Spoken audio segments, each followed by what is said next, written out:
BBC বাংলার সান্ধ্য অধিবেশন প্রবাহতে আপনাদের স্বাগত। আজ আপনাদের সাথে লন্ডন স্টুডিও থেকে আছি মানসী বড়ুয়া। বাংলাদেশের সর্বশেষ গুরুত্বপূর্ণ আপডেট সংবাদে আপনাকে স্বাগত। শুরুতেই সংবাদ শিরোনাম, পরে বিস্তারিত। প্রথমেই জানাবো আমাদের হাতে থাকা সর্বশেষ গুরুত্বপূর্ণ সবথেকে তাজা আপডেট সংবাদ। হাসিনাকে হস্তান্তরে ভারতকে আবারও চিঠি বাংলাদেশের। মানবতাবিরোধী অপরাধের দায়ে মৃত্যুদণ্ডপ্রাপ্ত দণ্ডিত সাবেক প্রধানমন্ত্রী শেখ হাসিনাকে প্রত্যর্পণ চুক্তি অনুযায়ী হস্তান্তরের জন্য ভারতকে নতুন করে চিঠি দিয়েছে বাংলাদেশ। আজ পাঠানো ওই চিঠির বিষয়টি গণমাধ্যমকে জানিয়েছেন পররাষ্ট্র উপদেষ্টা তৌহিদ হোসেন। এরপর জানাবো মেজর সিনার পাঁজরে পা দিয়ে চেপে ধরে মৃত্যু নিশ্চিত করেন ওসি প্রদীপ। টেকনাফ থানার বরখাস্তকৃত ভারপ্রাপ্ত কর্মকর্তা ওসি প্রদীপ কুমার দাসী ছিলেন মেজর অবসরপ্রাপ্ত সিনা মোহাম্মদ রাশেদ খান হত্যার মাস্টারমাইন্ড ও পরিকল্পনাকারী। এই ঘটনায় ঘটনাস্থলে উপস্থিত হয়ে সিনার বুকের বাম পাঁজরে জুতা পরা পা দিয়ে চেপে ধরে মৃত্যু নিশ্চিত করেন। এদিকে সুষ্ঠু নির্বাচন আয়োজনে ইসিকে সর্বাত্মক সহযোগিতা করবে সেনাবাহিনী বললেন সেনাবাহিনী প্রধান। দেশের আইনশৃঙ্খলা রক্ষা এবং সুষ্ঠু নির্বাচন আয়োজনে সরকার এবং নির্বাচন কমিশন ইসিকে সর্বাত্মক সহযোগিতা করবে সেনাবাহিনী বলে জানিয়েছেন সেনাবাহিনী প্রধান জেনারেল ওয়াকারুজ্জামান। আজ সশস্ত্র বাহিনী দিবস উপলক্ষে ঢাকা সেনানিবাসের আর্মি মাল্টিপারপাস কমপ্লেক্স আয়োজিত এক অনুষ্ঠানে তিনি এসব কথা বলেন। জানাবো ভূমিকম্প অনিশ্চিত, তাই বিদ্যালয় বন্ধের সুযোগ নেই বললেন প্রাথমিক ও গণশিক্ষা উপদেষ্টা। ভূমিকম্পের মতো অনিশ্চিত পরিস্থিতির জন্য বিদ্যালয় কোনোভাবেই বন্ধ করা যাবে না। বিদ্যালয় বন্ধ করলে পড়াশোনার ক্ষতি হবে, তাই বিদ্যালয় বন্ধ করে দেয়া যাবে না বলে মন্তব্য করেছেন প্রাথমিক ও গণশিক্ষা মন্ত্রণালয়ের উপদেষ্টা অধ্যাপক বিধান রঞ্জন রায় পোদ্দার। এবং সর্বশেষ জানাবো মওদুদীদের যে ইসলাম ওটা বোগাস ইসলাম, অভিযোগ বিএনপি নেতা অ্যানির। বিএনপির যুগ্ম মহাসচিব শহীদুদ্দিন চৌধুরী অ্যানি বলেছেন, জামাত ইসলামের যে ইসলাম সেটা নাকি মওদুদিবাদের ইসলাম, ওটা বোগাস ইসলাম, এমন বেফাঁস মন্তব্য করেছেন বিএনপির নেতা শহীদুদ্দিন চৌধুরী অ্যানি। জামাত ইসলামকে হেয় করার জন্য প্রতিনিয়ত এই ধরনের মিথ্যাচার করছে বিএনপি। প্রিয় দর্শক, এতক্ষণ শুনছিলেন সংবাদ শিরোনাম, এবারে বিস্তারিত। তবে তার আগে বন্ধুরা অনুরোধ থাকবে এই সংবাদটিতে একটি লাইক দিন। এই চ্যানেলে আপনি নতুন হয়ে থাকলে আমাদের সংবাদটি দেখতে দেখতে চ্যানেলটি সাবস্ক্রাইব করে রাখুন। কমেন্ট করে বন্ধুরা আপনার মূল্যবান মতামত জানিয়ে দিন আপনি বিশ্বের কোন দেশ থেকে বা বাংলাদেশের কোন স্থান থেকে আমাদের সংবাদটি দেখছেন এবং শুনছেন। আর বন্ধুরা, সংবাদটি আপনার সোশ্যাল মিডিয়া ফেসবুকে শেয়ার করে বন্ধুদেরও দেখার সুযোগ করে দিন। গাজা যুদ্ধে আপনি যদি নিরীহ ফিলিস্তিনিদের ভালোবেসে থাকেন, কমেন্টে ইয়েস লিখে বিশ্ববাসীকে জানিয়ে দিন। এবারে বিস্তারিত। হাসিনাকে হস্তান্তরে ভারতকে আবারও চিঠি দিল বাংলাদেশ। মানবতাবিরোধী অপরাধের দায়েরকৃত মৃত্যুদণ্ডে দণ্ডিত সাবেক প্রধানমন্ত্রী শেখ হাসিনাকে প্রত্যর্পণ চুক্তি অনুযায়ী হস্তান্তরের জন্য ভারতকে নতুন করে চিঠি দিয়েছে বাংলাদেশ।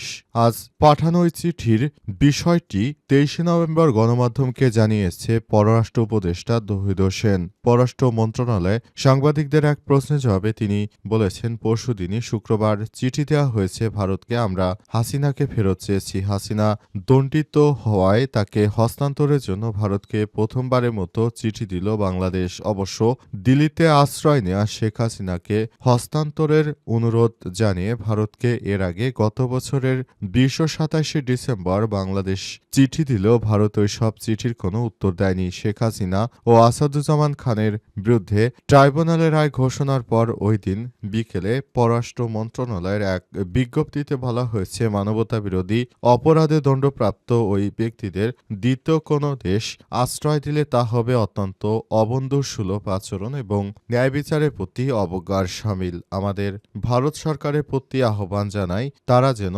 অনতিবিলম্বে দণ্ডপ্রাপ্ত দুই আসামিকে বাংলাদেশের হাতে তুলে দেয়। আমরা ভারত সরকারের প্রতি সেই আহ্বান জানায় বলে মন্তব্য করেছেন তারা এবং সেই মন্তব্য অনুযায়ী তাকে যেন বাংলাদেশে ফেরত দেওয়া হয় সেই ব্যাপারটি নিয়ে কাজ করছে সরকার। তাকে বাংলাদেশে ফেরত চায় এবং বাংলাদেশের মাটিতে শেখ হাসিনার বিচারের রায়কে কার্যকর করা হবে এমনটা জানানো হয়েছে। মেজর সিনহার পাঁজরে পা দিয়ে চেপে ধরে মৃত্যু নিশ্চিত করেন ওসি প্রদীপ। টেকনাফ থানার বরখাস্তকৃত ভারপ্রাপ্ত কর্মকর্তা ওসি প্রদীপ কুমার দাসী ছিলেন মেজর অবসরপ্রাপ্ত সিনহা মোহাম্মদ রাশেদ খানের হত্যার মাস্টারমাইন্ড। তিনি পরিকল্পনা করে সিনহা মোহাম্মদ রাশেদ খানকে হত্যা করেছিলেন। তৎকালীন সময়ে এটি নিয়ে সারা দেশব্যাপী চাঞ্চল্যকর পরিস্থিতি তৈরি হয়েছিল। অবৈধভাবে সম্পদ অর্জন এমন কোনো অপকর্ম নেই যা এই পুলিশের ওসি প্রদীপ করেনি। এরপর তাকে আটক করার পর তাকে বিজ্ঞ আদালত সর্বোচ্চ শাস্তি মৃত্যুদণ্ড দেওয়ার জন্য নির্দেশনা দেয়। এরপর ওসি প্রদীপের পক্ষ থেকে আবার আপিল করা হলেও আবার বিজ্ঞ আদালত তাকে সর্বোচ্চ শাস্তি মৃত্যুদণ্ডই বহাল রাখে। জানা গেছে এই ওসি প্রদীপই তৎকালীন এসএসএফের সদস্য মেজর সিনহা মোহাম্মদ রাশেদ খানকে টেকনাফ থেকে ফেরার পথে তাকে গুলি করে হত্যা করে এবং তার পায়ের জুতা দিয়ে মেজর সিনহা মোহাম্মদ রাশেদ খানকে চেপে ধরে রাখে এবং তার মৃত্যু নিশ্চিত হওয়ার পর তারপর তাকে ছেড়ে দেয়। এই ঘটনা ঘটার দীর্ঘদিন পার হয়ে গেল এখনও এই ওসি প্রদীপের শাস্তি অর্থাৎ ফাঁসি কার্যকর হয়নি। এটা বাংলাদেশের জন্য অত্যন্ত দুঃখজনক একটি ব্যাপার যে এই ধরনের একজন বড় মাপের সেনাবাহিনীর অফিসারকে হত্যার পরও এই কুখ্যাত সন্ত্রাসী পুলিশের সাবেক সদস্য ওসি প্রদীপের এখনও কোনো সাজাই হয়নি। ব্যাপারটি নিয়ে অনেকেই এখনও খারাপ মনোভাব পোষণ করছে। আসলে এর ব্যর্থতা কার, রাষ্ট্রের নাকি কোনো ব্যক্তির, সে ব্যাপারটি এখনও বোঝা যাচ্ছে না। এটি আমরা চাই যেন অত্যন্ত খারাপভাবে এর প্রভাব পড়তে পারে। সুষ্ঠু নির্বাচন আয়োজনে ইসিকে সর্বাত্মক সহযোগিতা করবে সেনাবাহিনী। দেশের আইনশৃঙ্খলায় বাংলাদেশ সেনাবাহিনী সর্বদা প্রস্তুত রয়েছে। যে কোনো ধরনের পরিস্থিতি মোকাবেলার জন্য বাংলাদেশ সেনাবাহিনী সর্বোচ্চ কাজ করবে। সে ব্যাপারে সেনাপ্রধান আবারও আশ্বস্ত করেছেন আগামী জাতীয় সংসদ নির্বাচনে বাংলাদেশ সেনাবাহিনী সবথেকে বেশি গুরুত্বপূর্ণ ভূমিকা পালন করবে। এই প্রত্যাশা ব্যক্ত করার পর সেনাবাহিনী প্রধান জেনারেল ওয়াকারুজ্জামান তিনিও আজ বিষয়টি আশ্বাস দিয়েছেন আগামী জাতীয় সংসদ নির্বাচনটা যেন ইতিহাসে সবথেকে ভালো সুষ্ঠু সুন্দর নির্বাচন হয় সেজন্য অন্তর্বর্তীকালীন সরকারের প্রশাসন এবং নির্বাচন কমিশনকে সর্বোচ্চ সহযোগিতা করবে বাংলাদেশ সেনাবাহিনী এমনটা প্রতিশ্রুতি ব্যক্ত করেছেন সেনাবাহিনী প্রধান জেনারেল ওয়াকারুজ্জামান। তিনি বলেছেন, আমরা চাই যেন একটি রাজনৈতিক সরকার গঠন করা যায় এবং যেভাবে ভালো হয় সেভাবে বাংলাদেশ সেনাবাহিনী জনগণের পাশে থাকবে। অতীতেও স্বৈরাচারী সরকার পালিয়ে যাওয়ার সময় বাংলাদেশ সেনাবাহিনী তারা দেশের মানুষের পাশে ছিল, তারা পাশে ছিল দেখে এখনো বাংলাদেশ আগের মতো টিকে আছে। তা না হলে দেশের অভ্যন্তরে যে বিশৃঙ্খল পরিস্থিতি তৈরি হয়েছিল এতে সেনা সদস্যরা আমাদেরকে বাঁচিয়েছে। তা না হলে বাংলাদেশটা সবথেকে ভয়ানক এক দুর্যোগে কবলিত হতো। আশপাশের বিভিন্ন রাষ্ট্রেই দেখা যাচ্ছে গৃহযুদ্ধ বেঁধে গেছে, কিন্তু বাংলাদেশ সেনাবাহিনী প্রধানের দূরদর্শী নেতৃত্বে বাংলাদেশটা এখনো ভালো অবস্থানে রয়েছে। সেজন্য তার প্রতি আমরাও কৃতজ্ঞতা জানাই। ভূমিকম্প অনিশ্চিত, বিদ্যালয় বন্ধের সুযোগ নেই, প্রাথমিক ও গণশিক্ষা উপদেষ্টা। ভূমিকম্পের মতো অনিশ্চিত পরিস্থিতিতে বিদ্যালয় বন্ধ করে দেওয়া যাবে না বলে মন্তব্য করেছেন প্রাথমিক ও গণশিক্ষা মন্ত্রণালয়ের উপদেষ্টা বিধান রঞ্জন রায় পোদ্দার। আজ টাঙ্গাইলের সদর উপজেলার কাতুলি ইউনিয়নের বাগবাড়ি চৌবাড়ি সরকারি প্রাথমিক বিদ্যালয় নবনির্মিত প্লেগ্রাউন্ড উদ্বোধন শেষে সাংবাদিকদের প্রশ্নের জবাবে তিনি এসব মন্তব্য করেছেন। বিধান রঞ্জন রায় পোদ্দার বলেছেন, ভূমিকম্প যে কোনো সময় হতে পারে, তাই আতঙ্ক নয় বরং সতর্ক ও প্রস্তুতি এখন সবথেকে গুরুত্বপূর্ণ।